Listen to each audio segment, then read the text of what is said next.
Алмазбек Атамбаев Бишкек шаарынын тургундары менен жолугуп суроолорго жооп берди. 3-декабрда болгон жолугушууну президенттин басма сөз кызматы ушинтип 3 сөз менен элге айтып, сайтка 5 сүрөт илип койгон. Башка маалымат жок. Бул табышмактуу жолугушуу коомчулукта ар кандай күдүк ойлорду жаратты. Өтө табышмактуу жолугушуу. Кимден сурабайын баары биринчи жолу угуп жаткандыктарын айтышууда. Жолугушуу болот деп мурда эч кандай маалымат берилген эмес. Демек филармонияга адаттагыдай эле бюджетте иштегендер менен аксакалдарды айдап келип отургузушкан. Бирөө жарым бул жолугушууда болду, айтып койгулачы. Биз дагы Бишкек шаарынын жашоочуларыбызго.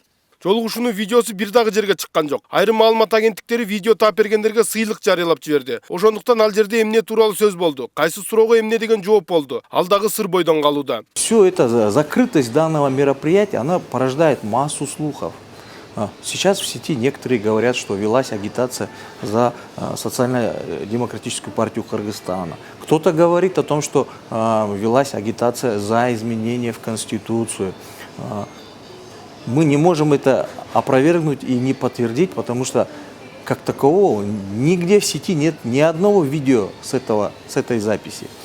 Баш мыйзамга ылайык президент бир дагы партияга жан тартпаш керек. Бирок акыркы мезгилде ачык эле социал-демократтар партиясынын таламын талашып жатканы белгилүү болду. Вот сейчас меня поразило, выступала, причем вице-спикер парламента Алтынай Омурбеков. Я сказал, там СДПК поменяли свои списки.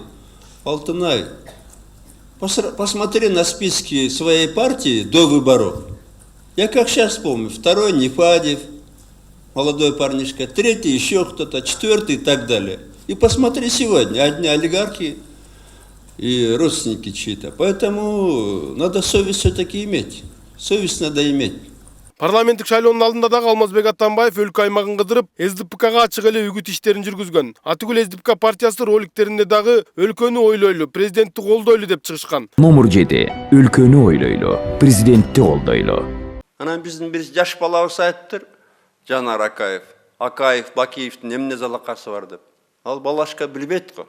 Анткени анын шайлоодо дагы каражатын биз көтөрүп бергенбиз. 4-ноябрда сүйлөгөн сөзүндө Алмазбек Атамбаев СДПК партиясын сырттан гана колдобостон ички маселелерине, каржы булактарына чейин кийлигишкенин билдирди. Бул конституцияны одоно бузганга жатат. Демек Өмүрбек Текебаев көтөрүп жаткан импичмент демилгесине бир негиз болуп бере алат. Сейчас партия Атамекен стала собирать материалы о том для возможного готовящегося импичмента. И возможно, что вот это, то, что озвученные вами факты, возможно, они тоже послужат и лягут в основу возможного импичмента.